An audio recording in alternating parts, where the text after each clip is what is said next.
Hi and good morning.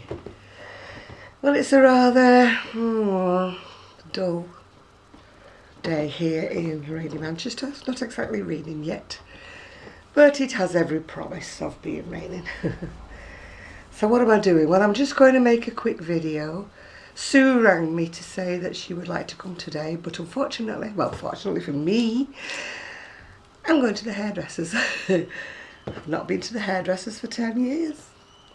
But don't panic, I'm not having it cut short. It's mostly to get the colour sorted out. I've got this yen to have grey hair. Most people try to get rid of grey hair, but I actually want grey hair. But the pale grey hair, not the horrible grey hair I seem to be getting. Got beautiful colour at the side, it's white, which is gorgeous, but I want the rest of it to be that colour.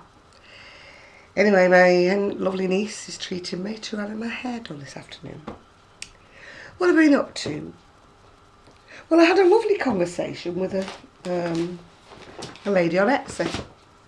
I bought a pattern from her, and I didn't really understand it because I didn't know whether it started bottom up or top down.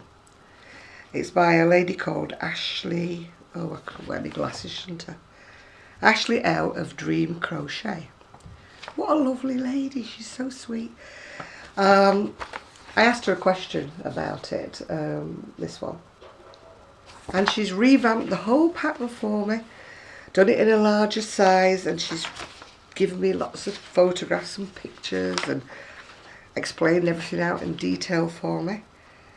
I just couldn't decide whether it was crocheted upwards or downwards. Anyway, she is so sweet. And her patterns are quite easy to follow.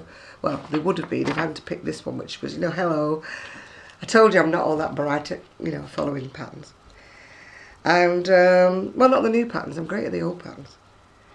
But if you fancy any of her stuff, honestly, she is a really sweet lady if you have to contact her. Very nice. You got my approval there, Ashley.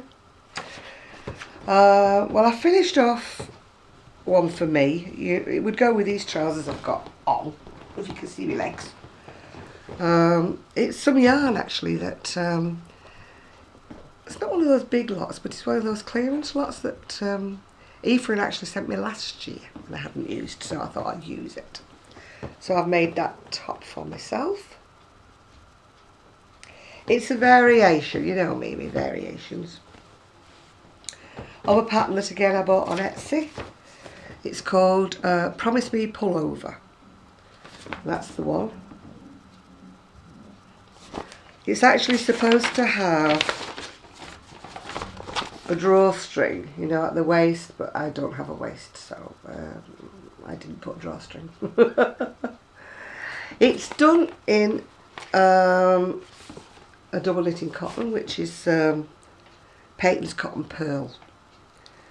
But as I'm bigger than the actual pattern, I was using this yarn that Ephraim sent me. I can't tell you much about it because if you know those bags that you get without labels on, they don't tell you anything about it except how many yards are in it, etc. And it's a lot thicker. I would say it's more of an Aran thickness. So, and I think it looked really nice.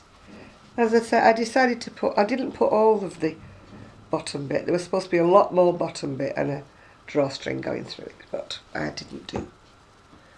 I don't accentuate what I don't have, which is a waistline. Right, I'm back crocheting the cream cardigan that I'm making. That one. This one's for Etsy. This one's a sunbeam pattern, 1717, and again I bought it from eBay, I think. Yes, eBay, because it's a hard copy. When you buy from Etsy, you usually get a PDF. But when you buy from Etsy, you get the real deal, usually. Unless you still get a photocopy. And I've just done the back and one front. That's my front. As you can see, it's going to be a larger size. So I quite like doing the larger sizes because if they don't sell on the Etsy shop, I can always wear them. Seeing as my dieting has gone to the wind, yeah. Well, I'm doing this video because hopefully Sue will be here, and hopefully there won't be any window men, God knows what men, anything men, to disturb us. Right, what have I got today? I've got the Inside Crochet magazine that I picked up at my local supermarket. It's got the usual at the beginning, the usual bits, pieces, everything. I mean, those look quite interesting. I don't know if you can see them or not. There. It's called Super Slick Hooking. It's got 8 hooks in it, and they seem to only have one interchangeable clip-on, you know, handle bit. Don't know quite how it would work. I'd like to see them in more detail before I would buy them. It says the tip of the hook is pointy enough, but you know me, I like my Susan Bates hooks, so I'd like to see the actual hook. It says for more information, email Groves. Is it Groves at Stockists or something? It doesn't really say. They're made by Pony anyway, so I'm sure you can find them on other sites. I'd like to look at them. I don't say I would buy them, but I would like to look at them. We've got the usual stuff, you know, advertising. Bags, knitting bags, stuff like that. Article on Vicky Brown, she's a designer. And there's an advertising a book called Crocheterie, Cool Contemporary Crochet for the Creatively Minded. You can make apparently there's household crochet in it, as well as crochet for, you know, person. Yeah. Once again, we've got the vintage crochet pattern in it, you know, the bits in it, and I've got 3 out of the 4. In fact, I might have 4 out of the 4 of those patterns somewhere in my stash. Right, Spirit of Summer floppy sun hat. Well, seeing as we haven't had a summer, and I bought myself about 4 sun hats, I think I was the one who spoiled summer for the UK. I bought garden chairs last year, nothing, no summer. And I bought sun hats this year, no summer. Yeah. What have we got? We've got a guitar strap, and we've got a granny square jacket. A mesh top for going over your bikini on the beach if you have a figure that would go into a bikini, or a swimsuit for that matter. And that, I think, is a shawl. I will wear a swimsuit when I'm abroad, because I figure like that nobody knows me, so it's okay. That one is a broomstick lace boho style waistcoat. And that's a pattern for the water bottle cover carrier.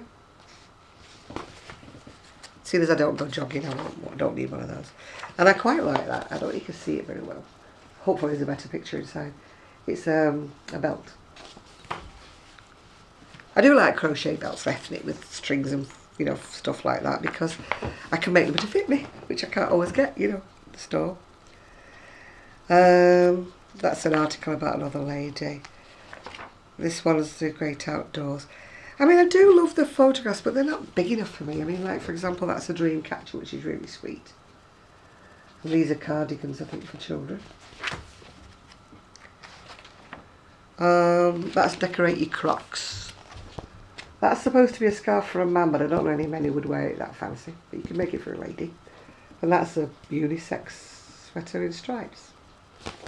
I like that, except for the neck. They don't seem to have made a hollow for the front of the neck, so it's sort of gathering up a bit there. That's the only problem with these top-down things, a lot of them. If you don't get it quite right, the neck at the back's fine and the sleeves are fine, but you get this sort of fold business at the front of the neck that doesn't sit quite right. And that, I can't care for those, I'm sorry, but I can't. They're like fronts for flip-flops. Don't wear flip-flops. I have enough trouble keeping shoes on my feet without wearing flip-flops. That's the back of the, show it quickly then. You won't have time to read the instructions. That's the back of the jacket, the granny square jacket. That's an advert. It's not in the magazine.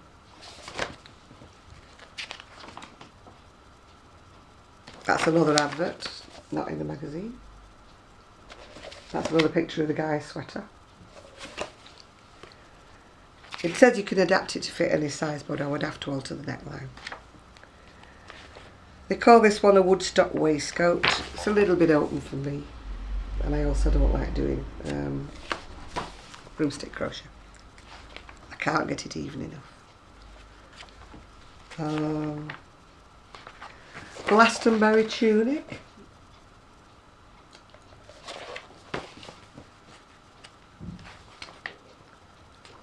Floral flip-flops.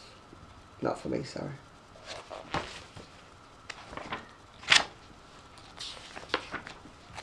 More. Clog flowers, if you've got your Crocs or whatever they call them. I've got a couple of pairs of Crocs. I wear them when I'm going in the garden, you know, pegging out washing, stuff like that. Yes, I do still peg out washing on a washing line. I'm old-fashioned, I like line-dried things. I love that though, the Free Spirit belt. It's got tassels on it, it's got my kind of colours on it. That would be nice to jazz up one of my winter dresses. I haven't got a waist as I've said before, but it still would be nice. I'm not quite sure what that is. Oh, it's a bag. It's done in, what do they call it, tapestry crochet. Oh, there's a better picture of it there.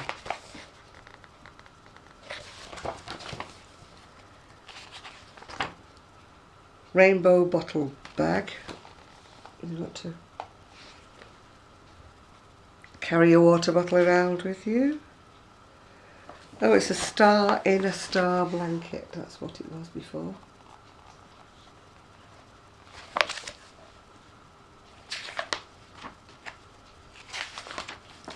And I do like that, I must admit, that dream catcher. That's quite sweet, isn't it?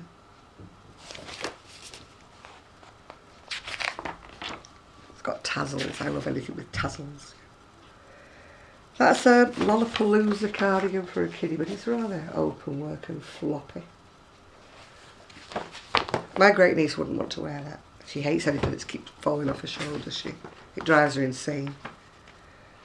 And again, the elbow patch sweater, I don't like that because the neckline's way too low for a child. They'd have the same problem. Children don't have shoulders. They can't keep things on shoulders. And that's really about it. The only other thing that I've been watching and sort of smiling at is these people doing these, I've got a bit of paper here, people doing these 5 sort of facts you don't know about me.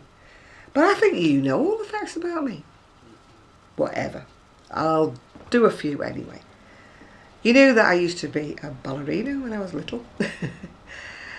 From ages 5 to about 12, I studied with RADA, you know, with a RADA teacher. That's the Royal Academy of Dramatic Art. And I was accepted to go down to be in London to be the ballet school. But I couldn't pass the physical because I've got short toes. There's a name for it. If you get short finger or short toe. It's congenital. It runs through my family. And they figured out that I wouldn't be able to do the point work. So, end of my ballerina career. Which, if you look at me now, you think fairy elephant on points, you know. But I was very skinny when I was a child. I was very good.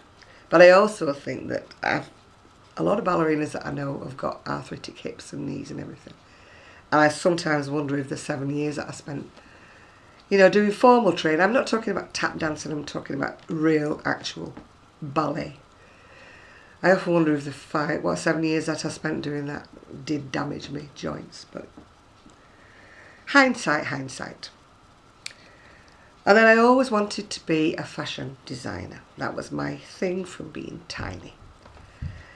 I was bought a fashion doll. Not Cindy, Barbie or anything like that. They weren't around when I was little. But it was a fashion doll. Slim. Not as slim as Barbie, not as big busty as Barbie, but it was a fashion doll.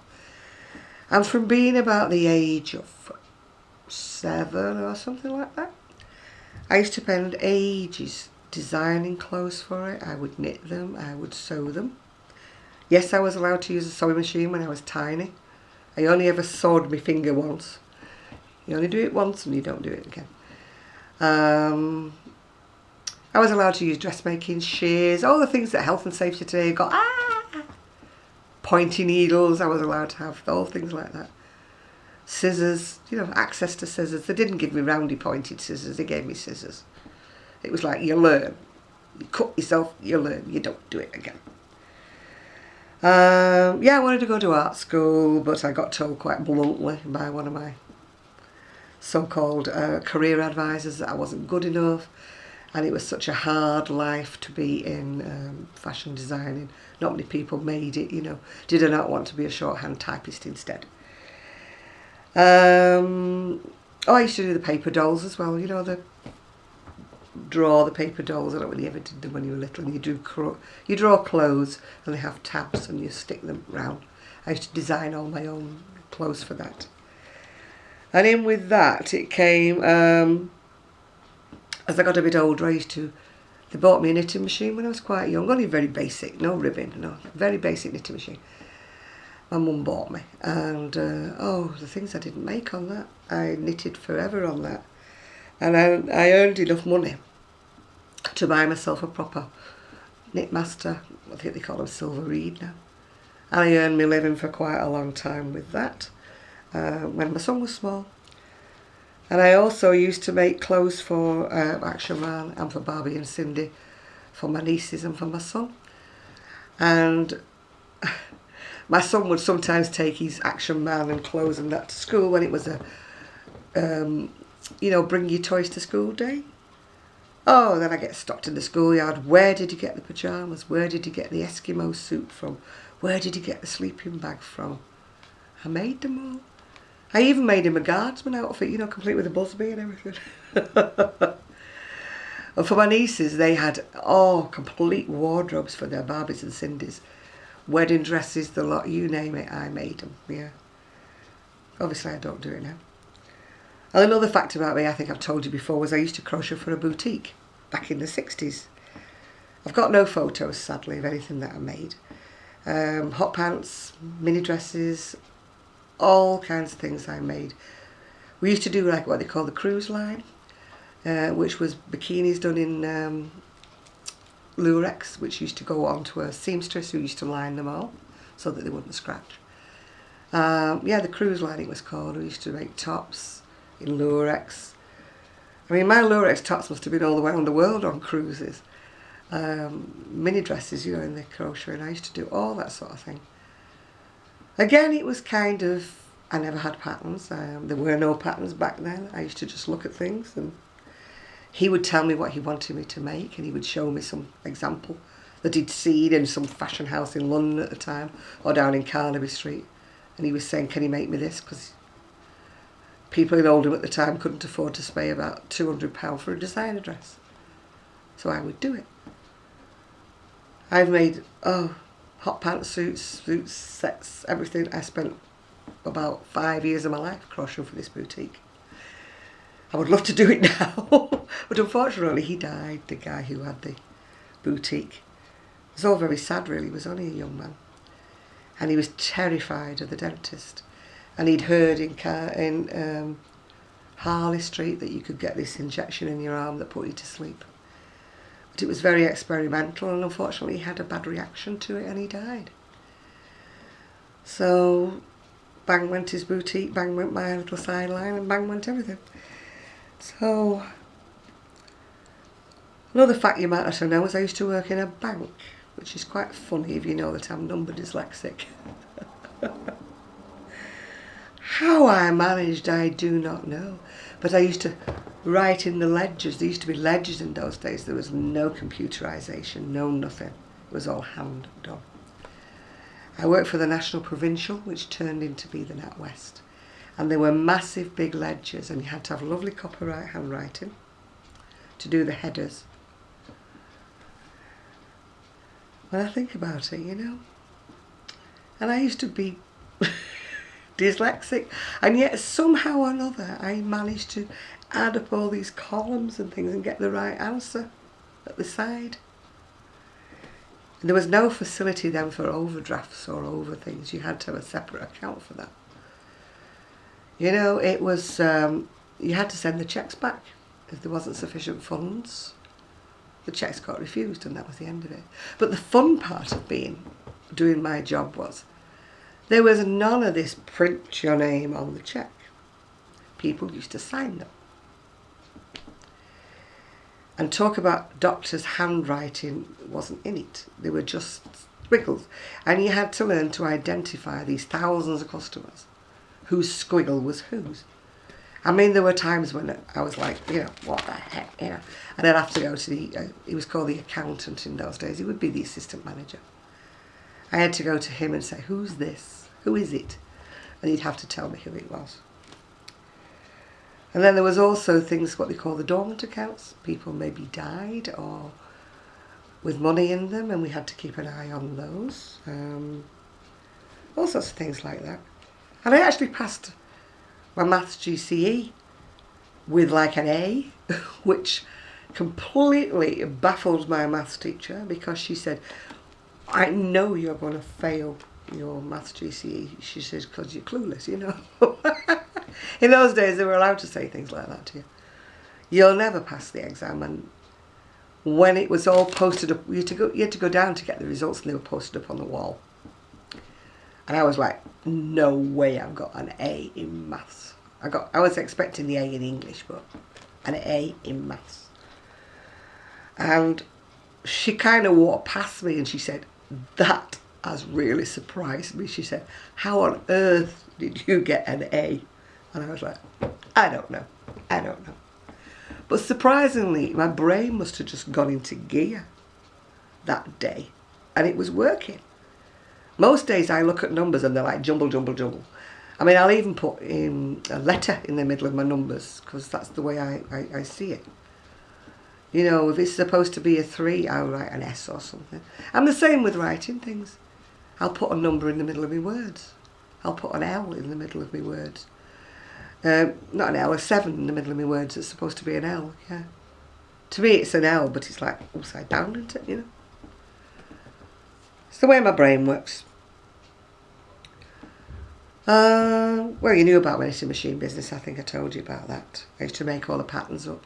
I used to go and copy things out of shop windows. Woo, copyright. Go and look at things, stand there. There was no mobile cameras in those days. Had to be sent to the chemist to get them printed out, so you couldn't take photos. In any case, you'd get the shine off the window, you know, if you were trying to take photographs of anything. So I used to stand, I was good at sketching. I was going to go to art school, but I didn't. I was good at sketching, so I used to stand outside these shop windows sketching. And occasionally I'd get the shop owner like, you know, what's she doing? You know, and I was kind of surreptitiously sketching the top. I used to go to these very posh shops, you know, the ones that had, because crochet was the rage back in the day and knitting was the rage back there. And I would be, obviously things were like £100 a sweater, even back then. You know, these designer ones, they were all bits of colour here, there and everywhere. They were all designs on them. It was a great rage to have flowers knitted on the back of a cardigan, things like that. So I'd be there like with my sketch pad, you know, sketching them, writing blue, green, yellow, because I only had one colour pencil. Put an arrow saying pink flower, green leaves, you know, obvious. I used to get very funny looks, and you know, I used to get taken for a shoplifter sometimes, because I'd go inside the shops that were big shops that you could walk around, and I'd be like looking how things were made, turning them inside out type of thing, you know. And you see out the corner of your eye, the store detective would start following you around. She gonna stuff that expensive sweater in her handbag? What's she gonna do with it? No. I mean, my nieces were funny. I remember one time when they were at school, they didn't have any money. My niece borrowed a crochet top from one of her friends who had lots of money and it'd been bought for her. Brought it round saying, can you do this? Can you do me one of these? So I was sat there. I said, can I keep it for a day? She said, yeah, I'll tell her I can't bring it back. So I sat there and patiently copied her an exact, well, more or less exact copy of it. And apparently her friend who paid X number of pounds for this thing was quite put out, because my niece had one for virtually nothing.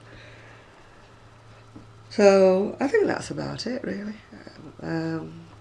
Random things about me. I mean, I thought I was a boy for years. Not that I want to be transgender or anything. But I was just brought up with a lot of boys, and all my cousins were boys. And everything that got handed down to me was boys. So I wore shorts and t-shirts and stuff like that. All my bikes and things were boys.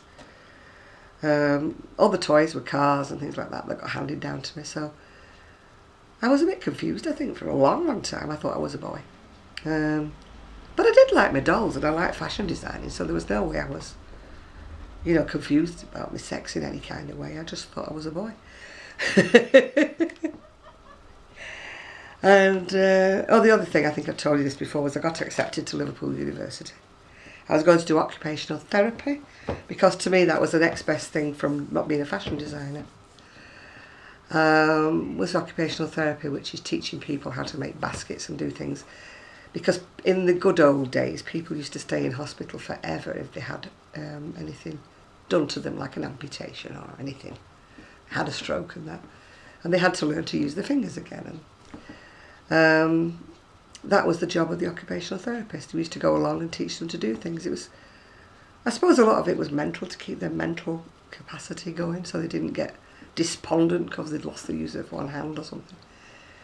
My uncle did that, and I used to like watching what he did, and I used to go along with him. And he wouldn't be allowed to do all this now. I used to go along with him, considering it was a TB hospital, tuberculosis hospital, and I was allowed to go along with him. You wouldn't have this nowadays. It would be all health and safety, health and safety. But I just wanted to do that. But on the day that I was supposed to go to Liverpool University to get allocated my dorm room and everything like that, I finished up in hospital having my appendix taken out. So in those days I was in hospital for well over a week, because they were pumping me full of antibiotics and all sorts of things, because my appendix had been leaking into my cavity and I was very ill. So because that time had gone by and then I was recuperating and that, so the time had gone past. They said I could have still gone to the university, but I would have had to find my own place to live. And my parents, I don't know whether they didn't want me to go or they didn't want me to leave home or what. But I was kind of a very, I was brought up kind of insular, never encouraged to do things on my own. Not encouraged to go places, to do things on my own. I had to go to Leeds once for an interview. I mean, it's only up the road. As far as in the US, you just get in your car and go. But at the time, I didn't drive. And it was like a big adventure to me, going on this train to Leeds on my own, finding my own way. Oh, I mean, my heart was beating and I was so worked up about it, because I wasn't allowed to do things, on my own. It was one of these, oh, here you go. And then all of a sudden, when I was 18 or something, it was like, oh, if you go to Liverpool, you'll find yourself somewhere to live. And I'm like, no, take me, find me somewhere, no. Because it was like the era just before the Rackman era. You've probably not heard of it if you're in the States, but there were rogue landlords that used to put particularly people from the West Indies or Pakistan or whoever came over. And I'm sad to say that in those days they used to put signs in the windows of lodging houses, boarding houses, no blacks, no Pakis, no Irish. Horrible, isn't it? Horrible. But they got away with it back in those days. So people like Rackman and other people like that would let off these really substandard rooms and would cram people into them. And they'd be 5 people living in one room with no proper bathing facilities or no, they all had to share a toilet. It was dreadful. And they were slums, if you know what slums are. They were unfit for human habitation. So all this was kind of going on. So I'd got this vision of me going to Liverpool and being stuck in this substandard accommodation or something frightened to death of my landlord. And so I didn't even know how I was going to pay the landlord, you know. It was back in the days where you did get a grant and you didn't have to pay it back. It was back in the good old days, yeah. Which meant that people like me from a poor background could actually go to university. I mean, my brother would never have been able to go to university had my parents had to pay. Yes, they had to pay for books, they had to pay for things like that, but his actual courses and things like that were all free, which enabled him to climb the ladder and get where he got to go, which is wonderful for anybody from a very poor household that can go to these places. I mean, nowadays it's all student grants and things like that, which if you're from a poor house and they can't afford, you have to borrow the maximum and you're then saddled with this awful debt forever and a day, you know. I feel sorry for them. You know, that's why the university's full of people who've got loads of money and don't really want to be there, they just waste their time. Right, that's my little rant over. So if you can think of anything else you'd like to ask me about how I do things, not pattern things, because I don't do pattern writing. Yes, I still do my own designing, but I do not pattern write. It's an art, it's a skill. I don't have it. I don't have this skill. I don't have this capacity to write anything down that I'm doing. I think I've told you before, if I write my own patterns down for me to follow later, I don't understand what I've written. I can copy it from, you know, if I still got the garment, I can make another one, no problem, just by looking at it. But I can't write it down, I can't tell you what I've done. People are always saying, can you show me this, can you show me that? I can't, I don't know how to tell you. That's all I can say. I do it, but I'm not a good teacher. I can't convey to you the way my mind works, you know. It's always worked. I think some people call it left brain, don't they? You do things differently to everybody else. You go backwards. I think I've told you once before in a video that I read the opposite way round, and my brain doesn't work the same way that other people's works. I see things differently, I work things out differently, and that's why I'm better not following the latest patterns that tell me too much information. My brain doesn't process too much information. I mean, I love Doris Chan patterns, but I didn't process them for a long time. I struggled because it was like, I don't know where she's going, she's giving me too much information and I can't process it. I'm great with videos, I can follow videos, you know, the tutorials. If ever you want to do anything, all I suggest you do, you can't read a pattern, find a YouTube video. You might have to spend a day searching. I can guarantee you'll find what you're looking for on YouTube. Somebody will have made a video exactly what you want to know, yeah? I mean, people are always saying to me, how did you do this? Can you explain how you did this? No, I can't, because I don't know how I do things. I just look at them and I know instinctively if they're right or if they're wrong. Yes, I'm following a pattern for this cream one, but it's a very old pattern. And it's got like that much instructions. I'm doing it on purpose, whizzing it so you can't read it. It's got 3 patterns and they're contained within 2 pages. My kind of pattern. I don't want to buy a book. I don't want to print 16 pages for a pattern. I don't want to do that. I want to do it. I know that lots of you need every step of every pattern explaining to you. But that's not the way my brain works. As I said, I'm left-brained. If you're right-brained, you can understand it. You understand the instructions, you want to follow the instructions, you want the ins, the outs and the wherefores. Me, no. But it's just the way I am. So that is another fact about me that I've thrown in. That's more than 5 facts. It's about 10 facts, actually. I don't know anything else to tell you. Except that I'm a dog whisperer. Naughty dogs, bitey dogs, they just behave for me. Talking about little dogs, I don't know whether you can see who's here and who's sleeping. He's in the dog house though. He keeps sneaking off and doing a poop on my doormat. Don't know why he started doing that. He's never done that in all the times I've had him. Something's upsetting him. I think he's having the Windermen in and things like that. You know. So, I'm going to go now. I'm going to eat a sandwich quickly, because my niece is coming for me in half an hour. So if you're a follower of me on Facebook, you might get treated to a picture of my hair. But don't be expecting it to be short, bobbed, styled. It'll be just cut short. I'm only going for the colour. I'm not being styled because I can't do hair. Cannot do hair. I mean, my shoulder's still not right for going like above, so I can't blow dry, I can't do anything like that. My arms go dead, I'm just clue, so it has to be washed and it just dries. And when my hair dries, it looks like sore fingers, you know, it just dries like fly away. And it actually dries in curls, although you wouldn't believe it. It dries curly, wavy, but not in a nice way, just any old wave. And then the minute I put a brush through it, these waves or curls disappear. So it's trying its hardest to be wavy, but I think at the moment it's just waving goodbye. But anyway, we shall see. I've waffled on enough now, so I'm going to go.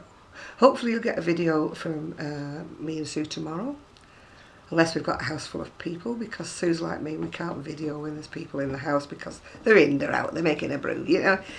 You can't do it, you know. Yeah, we both get terribly embarrassed. We can talk for England when there's only us, you know, when people are in and out. We can't do it. So hopefully we'll be on our own tomorrow and we can make a video. So all I can say is bye for now.